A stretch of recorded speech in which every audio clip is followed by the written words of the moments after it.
In this episode, I will show you exactly how to design a membership that delivers equal or honestly better results than one-on-one, so you can stop worrying about losing touch or sacrificing your client results with a membership. Welcome to the $1 Million Memberships Podcast, where we help female entrepreneurs like yourself start, grow, and scale multiple 6- and 7-figure online memberships with simple, step-by-step strategies that actually work. Your life is about to get so good. Let's dive in.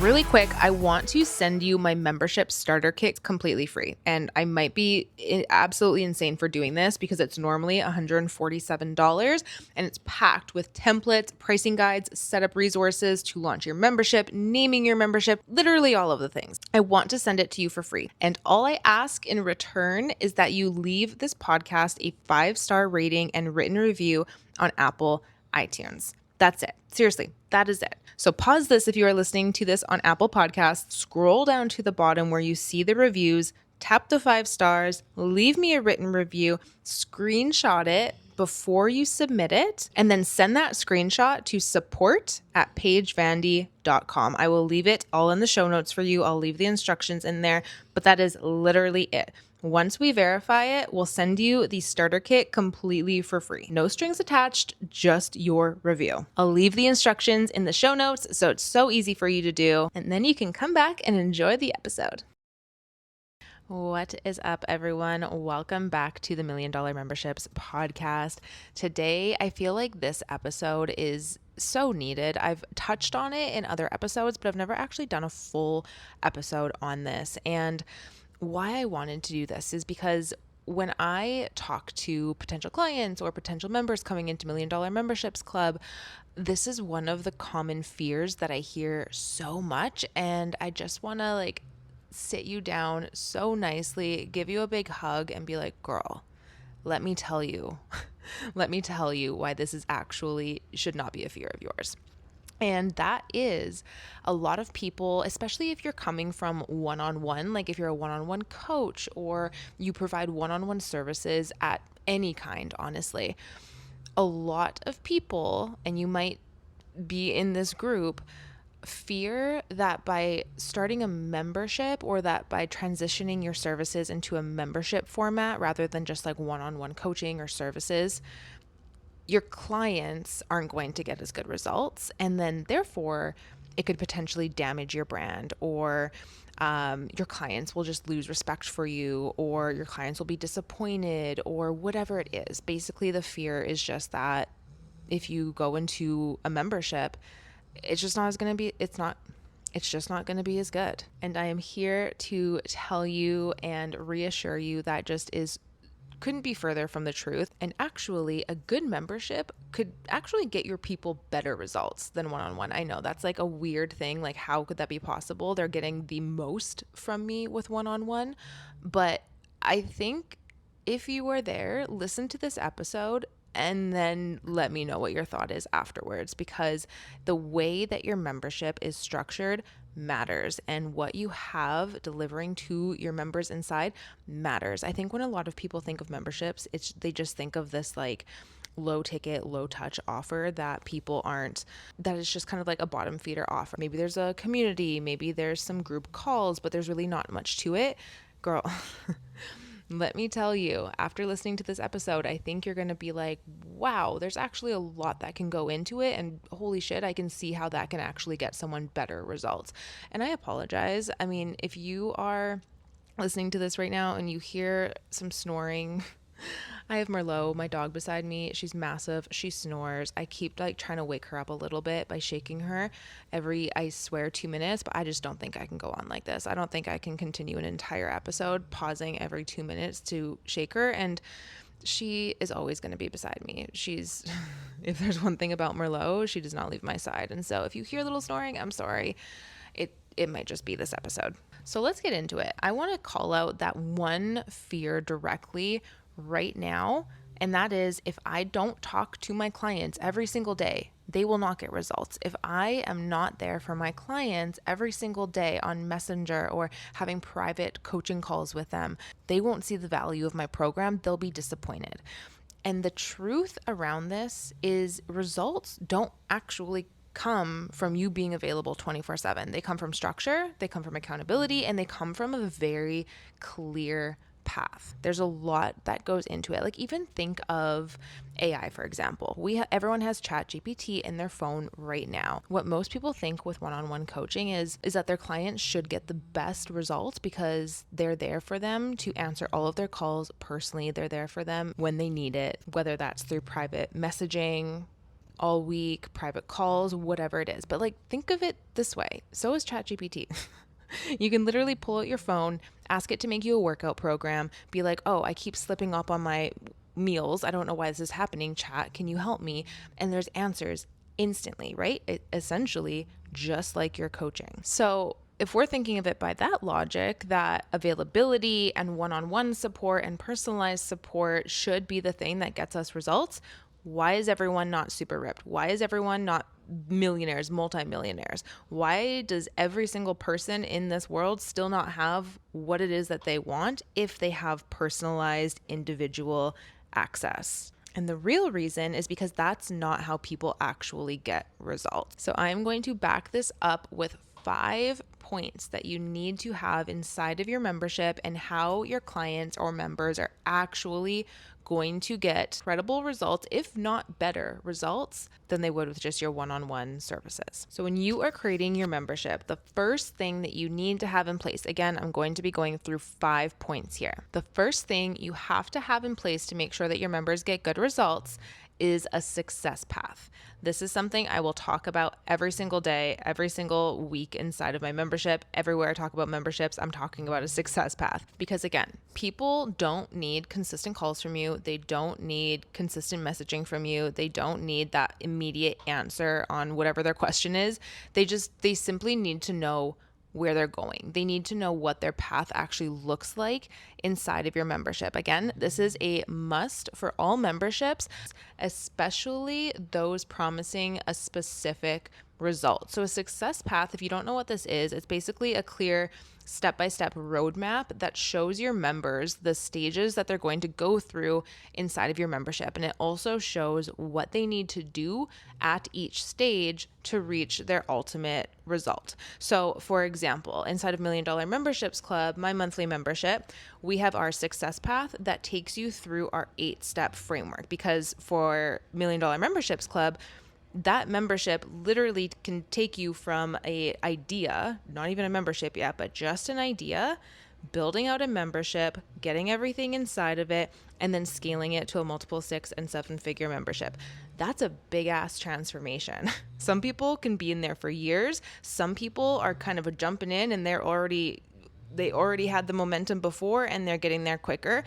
It's so individual to the person coming in, but at the end of the day, that's a big ass transformation, right? And so people coming in, if I didn't have anything for them, if they just came in and like maybe I had modules and I had my membership setup guides and everything like I do, but I didn't actually have a success path for them where they can sit down and see, okay, this is how long I'm going to be spending in this step. This is what I'm going to be doing in this step. Okay, here are some milestones. Here's how I know I'm actually seeing progress in this step. Oh, here's how I know I'm hitting a roadblock. Like if I don't have those things inside of my membership, people will come in there, get going on the membership, maybe feel overwhelmed as fuck because there's setup guides and templates and all the things and they're jumping around and they just don't know how to actually piece them together. Like that's what most memberships do. And then people are either just going to get overwhelmed or they're going to get frustrated because they don't actually see what their next clear step is, and it's just not going to work. And so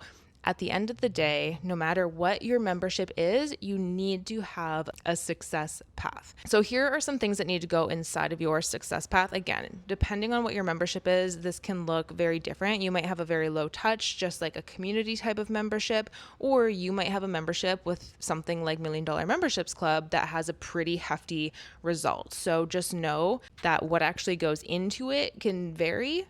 But at the end of the day, they're all going to kind of go through this framework. So the first thing that your success path needs to have are milestones and action items. So these just really clearly define the stages that your people are going to go through inside of their membership so that they actually can kind of see what they're working towards. They're not just throwing into your membership and like hoping for the best. They can kind of see, okay, here I'll use $1 Million Memberships Club. So it's like, okay, first I'm really identifying who my perfect member is. Okay, next I'm actually getting into the weeds of building my membership. I'm creating my onboarding. I'm doing all the things. Oh, I can see after that I'm actually getting into my first pre-sale. Okay, I can actually prep myself for that while I'm getting my onboarding ready because I can see these are my next steps. And you just have a very clear path. The next thing that you want to have in there are roadblocks and tips. This is something that a lot of people miss, and this is actually why people can feel like a membership is very iffy and that their members might not get really great results because they're not already predetermining what the common roadblocks are going to be. And then when people run into these roadblocks, there's no support for them. They don't know how to actually navigate the roadblock because they just don't have the support for it. Either they don't know what to ask to move past that roadblock, or they don't really know how to identify it. They think it's just not working for them, but really maybe they're running into a very common obstacle, but you don't have any common roadblocks in there or any way for them to identify it. So they might just think this is not working for them. So common roadblocks and then tips for how to navigate around them, super important to have in there. And what most people do that's a mistake is they kind of just bank on their members to jump into the community or jump onto hot seat coaching calls or like open office hour calls to get past their roadblocks. But majority of your people are not going to do that. Either A, they're just self-conscious about it, or B, they don't actually know what it is that they have to ask to get past it. Again, like I said, they just think it's not working, but they can't identify that it's a common roadblock because they've never actually gone through this process before. So really, really important, even if you have a community where people can ask for questions or ask questions and get support, it's still really important to identify what common roadblocks are going to be. And lastly, inside of the success path, you need to have something where they can actually see what their growth is. It needs to be something, I call it, is just visible growth. Basically, your members need to be able to see what their progress is and that they're actually making progress. So for example, inside of $1 Million Memberships Club, inside of our success path, we have our 8 steps inside of our framework, which is the $1 Million Memberships framework. That's the framework I take all of my members through, all of my clients through. And within that framework, in our success path, it's getting really hard for me to say for some reason, we break it down into 3 phases. So the first phase is a build phase. This is everything membership building. Second phase is our culture phase. This is where we're really working on community and creating the vibe inside of your actual membership. And then the third phase is our $1 million mode. This is where we're focusing on retention and scaling your membership to multiple 6 and 7 figures. So this gives our members an actual visible growth. They can see when they're getting close to being able to make the jump to the next phase. And also before they make that jump, we have markers for them to really go down and check off of, did you get this? Is your membership here? Do you have this many members? If not, don't press go. Don't go yet. Don't go to the next phase yet. We want to get you to that place. And so our success path is really, really easy for all of our members, for you to be able to do this on your own and really be able to see and keep track and stay organized with what you actually need to do to get your membership to this place without it feeling overwhelming and with still keeping you very motivated while still having the community on the side. So very important that you have something like that for your members. Okay, that was a big one. Let's move on to number 2. And number 2 is simply your automation are going to be such a make or break when it comes to memberships. So with your onboarding, this really sets the tone. And a lot of membership founders fumble here because they just don't, it's not that a lot of people don't have onboarding, they just don't have sufficient onboarding. Like a lot of membership founders will have 1 to 3 emails when someone comes into their membership, like a welcome, maybe a like, yay, it's your first week kind of thing, and then maybe another one. It's usually very minimal.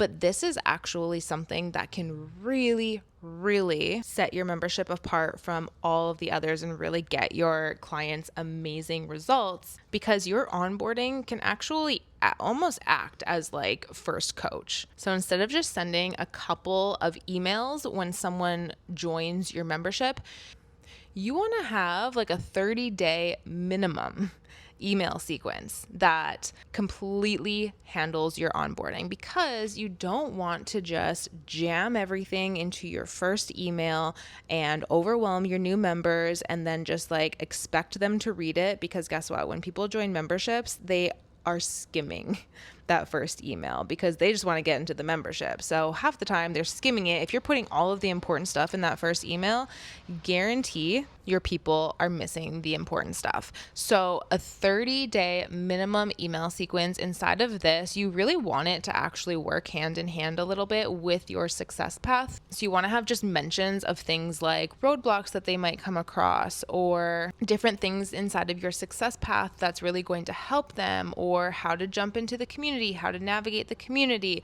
little things that are just going to help them actually work best inside of your membership and also keep them motivated, keep them excited, and keep them logging in. That's the biggest thing. Another thing that's really important that I find a lot of membership founders struggle with is the idea of not everyone is going to be starting at the same place. Like you might have some people who are very beginner in what you do, but then you might also have some people who are a little bit more advanced. And then you're like, okay, well, if I was doing one-on-one, it'd be very easy to get them going in the right direction and really be able to support them where they're at. But in a membership, I just don't understand how I can do that. This is where, number one, your success path comes in, because you want to make sure that if you do have people starting at different places, that is in your success path as well, that you have different starting places for different people.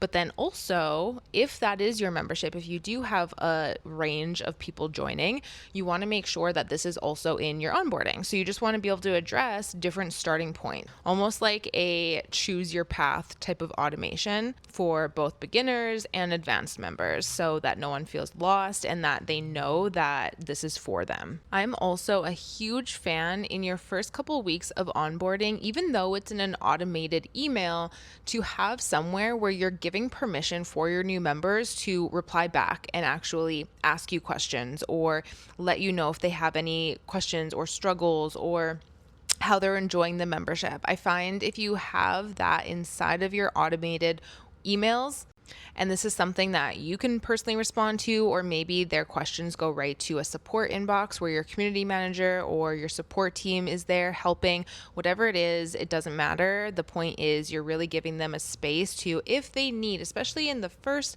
couple of weeks, having a spot for them to be able to voice any concerns or struggles that they may be having. Number 3, and this is totally going to set everything apart. This is, I feel, where the biggest results, the most impactful results actually come from, and why it's just like you can't even compare it to one-on-one. I just feel it is so much more supportive and so much better. And this is built-in accountability. So some quick facts for this one, because I get so excited about this one, so I just have to lay these out really quickly. But it has been proven, and you can go and you can do your own research on this. It has been proven that people are anywhere from 65% to 95% more likely to follow through and get results when they're part of a supportive community or accountability structure in the same journey as them. And this literally goes for anything. It could be a health membership. People are more likely to actually adopt a very healthy lifestyle, new way of being, new way of eating, new way of living when they're surrounded by other healthy people, right? Sobriety memberships. People are more likely to actually get sober, stay sober when they're in a sober community, rather than trying to just do it on their own or have one other person that they're trying to do it with. When they're actually in a community of other people, really like embodying that energy, really being in that community, they're more likely for that to actually stick. The same could go for business. People are more likely to hit 7 figures if they're in a group of other people who are driven, motivated, live that kind of life, have that kind of energy, than if they were to try and just do this on their own. Stanford also did a study on peer learning where they discovered that students in collaborative communities learned the material 2 times faster than those studying alone, and they retained it longer. This is really important for you to know with memberships, because what is the point of all of this, honestly? When we are in this field and we're doing, say that you're somebody who's doing one-on-one coaching or one-on-one services, and then you're thinking of starting a membership, what is the actual point? The point is for you to make a difference in the people that you're helping, their lives, right? So you're trying to get people specific results. You're trying to change people's lives in some way or another, or you're trying to make their life better in some way or another. Right? The research shows that when people are doing this inside of a community, so AKA a membership, not only are they like living, breathing, adopting whatever it is that the change is into their life faster, but they're retaining it longer. This is the key, you guys, retaining it longer. This means results are actually lasting. This does not mean that they're just doing your whatever program for 12 weeks and maybe they got results and then it's back gone. They're gone living the way that they were living before. When you have people in community, the results actually last. So that way of doing things is sticking. That is actually just their life now. They are surrounding themselves with other people doing the same thing.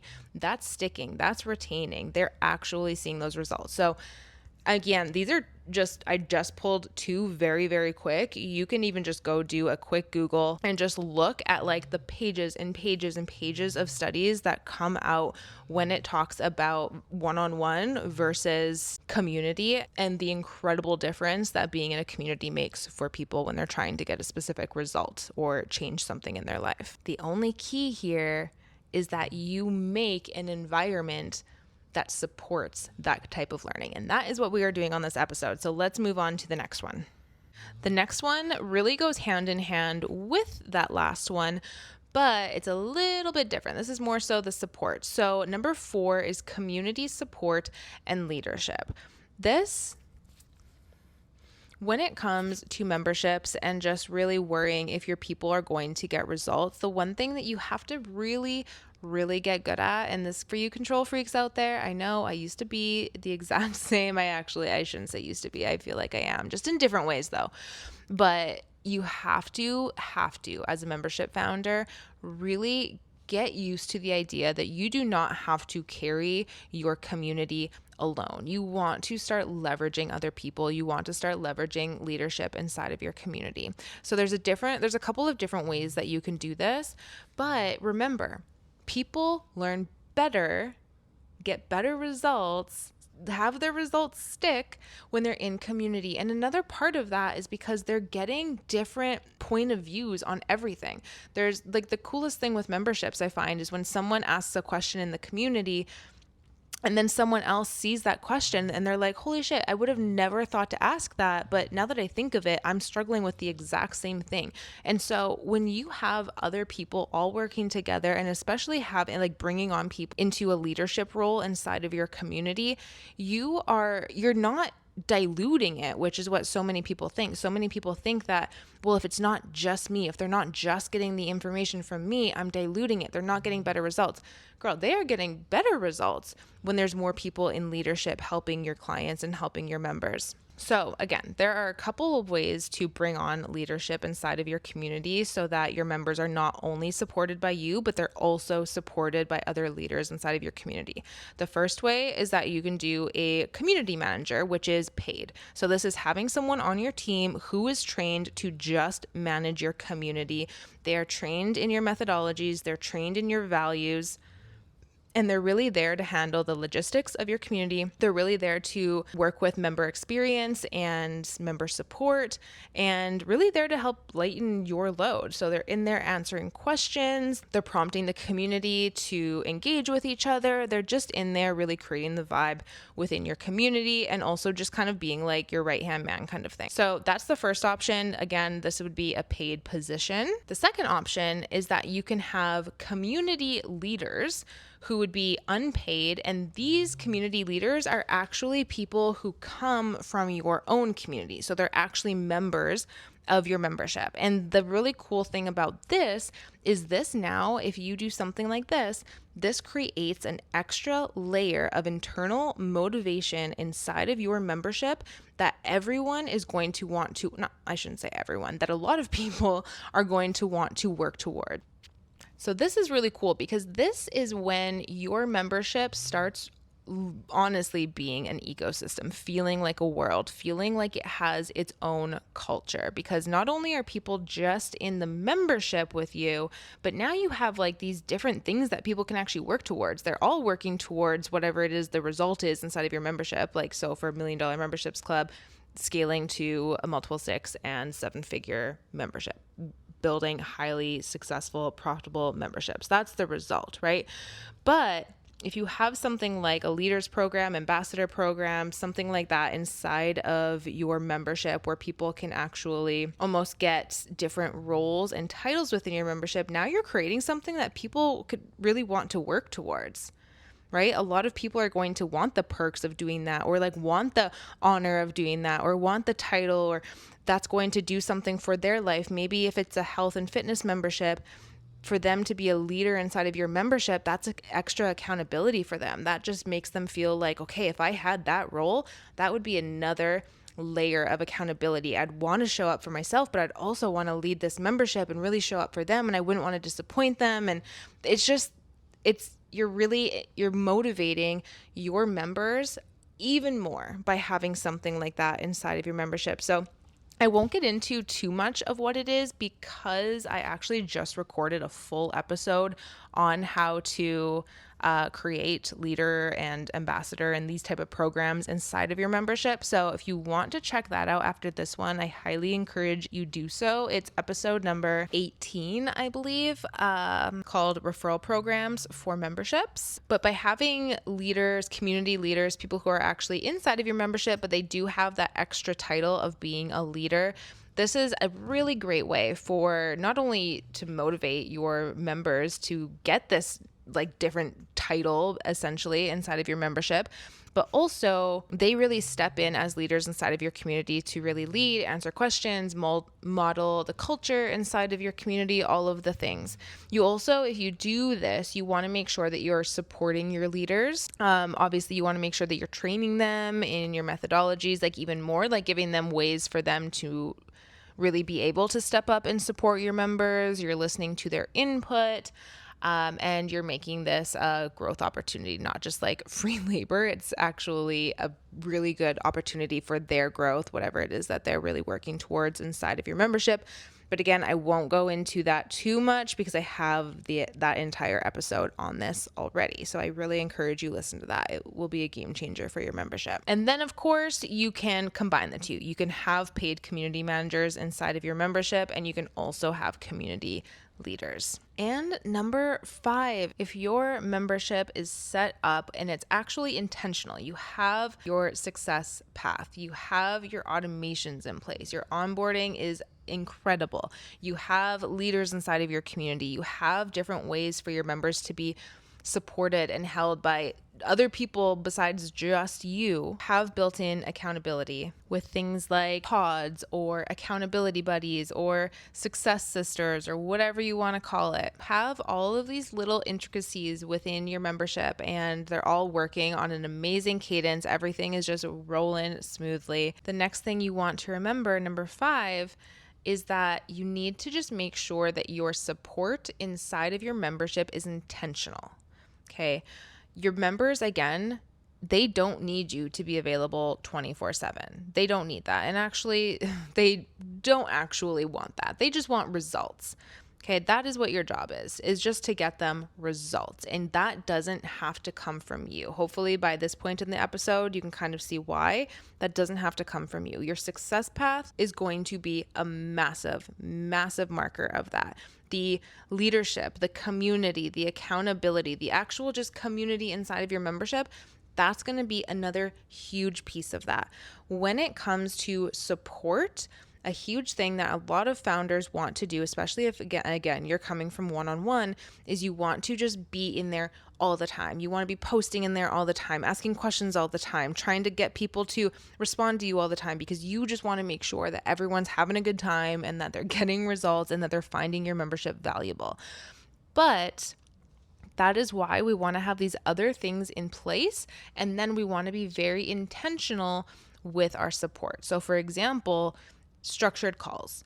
You want to have very structured calls inside of your membership. If you have calls, not every membership is going to have calls. Most of them usually do, but not every single one. So just know that. But when you have your calls, you want to really just set very clear expectations of what they can get from these calls. So you want to make sure that the majority of their results are happening in the community and through whatever it is that your success path is, however they work through your membership. That's where you want the majority of things really happening.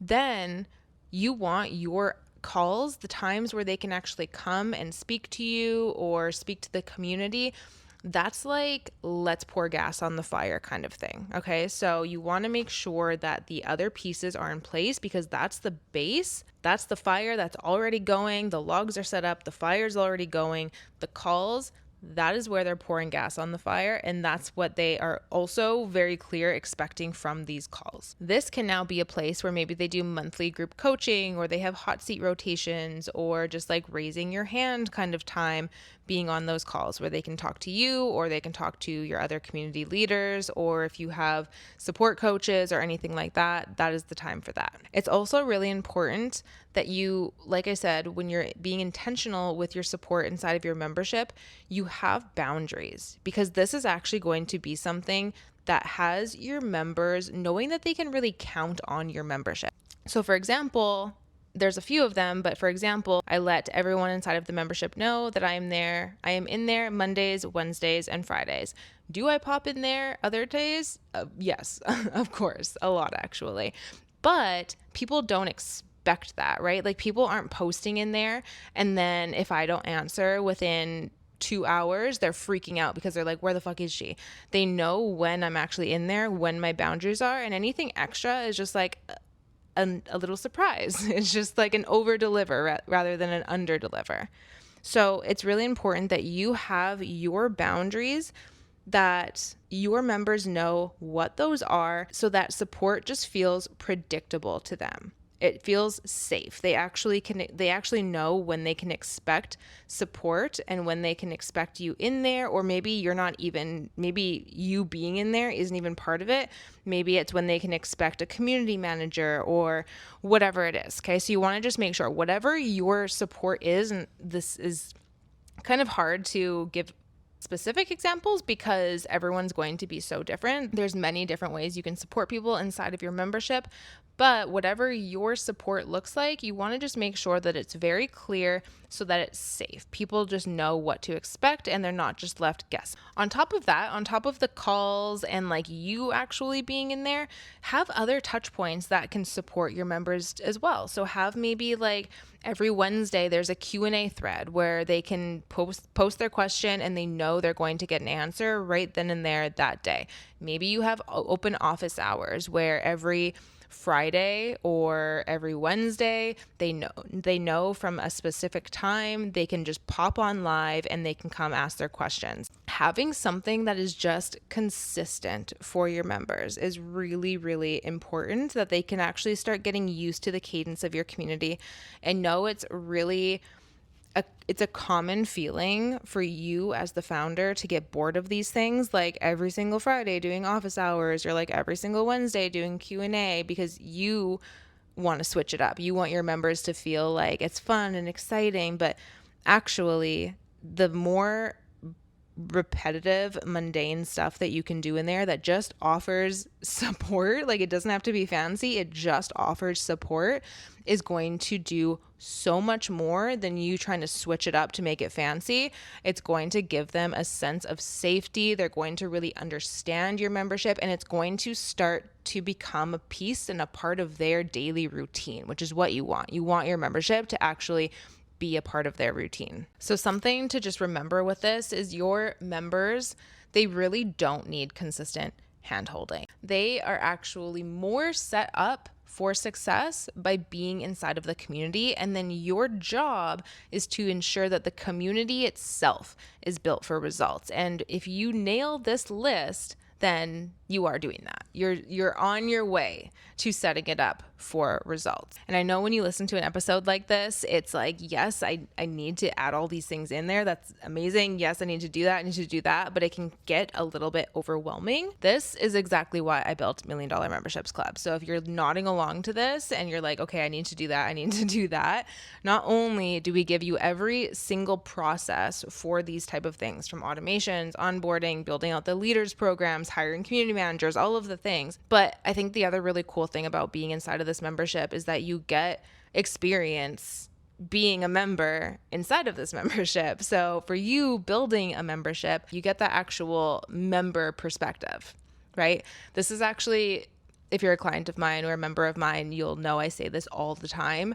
When you're building a membership, especially if you're building a membership for the first time, go join other memberships, because this is giving you firsthand market research experience of, oh, I never thought of doing this. I love that they did this. Or, ooh, as a client, I can see where they were going with this, but like this didn't feel good to me. So you can kind of see and pick and choose what you really like and what you don't like, and you can build the perfect membership for you. And this episode alone only touches on some of the concepts from, I think we touched on some things from membership design and enrollment, that step of our framework. We have another step of the framework called creating the vibe, which is really talking about actual community building and getting your members to engage with one another and creating a really good, strong, secure community inside of your membership. We touched on some things from there, and we also just skimmed some things from our retention step inside of our $1 Million Memberships framework. But if you have been nodding your head along to this episode and you're just like, okay, I didn't think of that. That makes sense. I need that. I think you are absolutely going to be blown away by what you get inside of $1 Million Memberships Club. And I think another huge, amazing benefit of being in there is that it's so simple to do it. I mean, our success path and our checklist makes it so easy for you to make sure you have all of these little pieces just done, instead of like writing down notes from the podcast or like trying to piece things together from YouTube or Instagram or wherever else. We just have everything for you step by step by step, so that you don't miss any steps, that you make sure that your membership is just airtight. It's set up for member success. It's set up for your client results. And we're just covering all of the pieces for you. So if you have been thinking about joining $1 Million Memberships Club, I really encourage you to go pause this right now, go to the link in the show notes and come join us inside. You can start your membership right away. And you can also find all the details about $1 Million Memberships Club in the link in the show notes. And of course, if you have any questions about $1 Million Memberships Club, feel free to send me a message on Instagram. You can find my Instagram handle in the show notes as well, but you can also just search it. It's at The Membership Muse on Instagram. I am very active there, and I'm usually pretty good about answering questions in my DMs there. Other than that, I hope this episode was helpful for you. And remember, if you have any other questions when it comes to memberships, or if maybe there's something that you didn't quite understand in this episode or other episodes, or you would just have more questions on building your membership, go to my Instagram, send me a DM, because the last Monday of every single month, I'm doing a full Q&A episode where I'm just answering your questions. I usually put the little questions box sticker, whatever it's called, on my Instagram, and I pull questions from there, but then I also just pull questions that I get in my DMs from most of them come from you guys listening to the podcast and then coming to find me on Instagram. I pull them from there too. So if you do have anything that you want answered right here on the podcast, definitely come find me on Instagram and send me a message. I would absolutely love to help you out on one of those episodes. All right, guys, I appreciate you so much. Thank you so much for being here, and I will see you in the next episode. Bye.